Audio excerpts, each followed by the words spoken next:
New information tonight on the deputy-involved shooting in the South Valley. We confirmed the man who deputies killed did have a history of mental illness and a lengthy criminal record. That man is Samuel Jason Marquez. Deputies say he went to his mother's house for money yesterday. His mom had a restraining order against him, so she called police for help.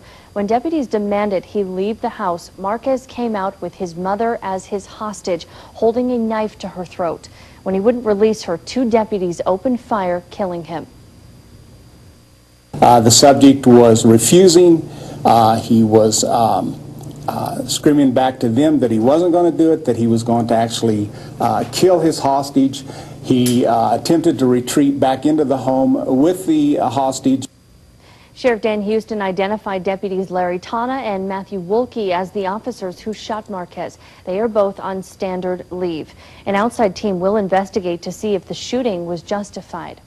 And our Chris Ramirez talked to Marquez's mother. She opened up to Chris, explaining that her son was mentally ill and needed help.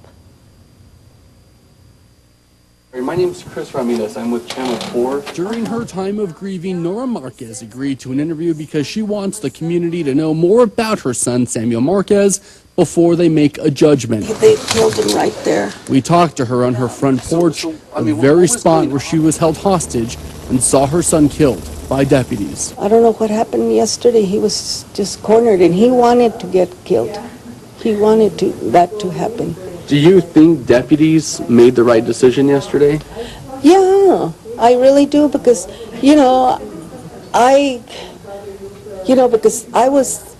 had me by the throat, and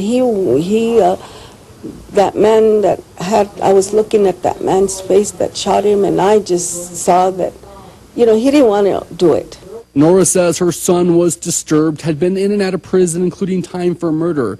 She believes her son had given up on himself. And the system does not have places for these people.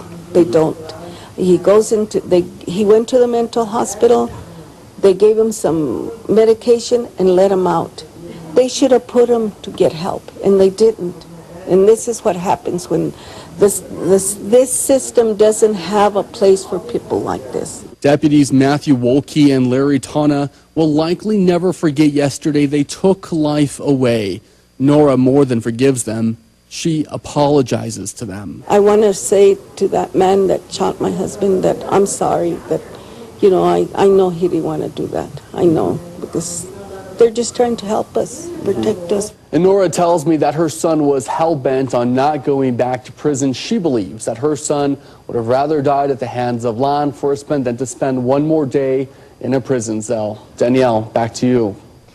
Thank you, Chris. Marquez was certainly no stranger to the legal system. We did some digging and found that he has a long record of violent crime. Jill Gallus continues our team coverage with his background. Jill.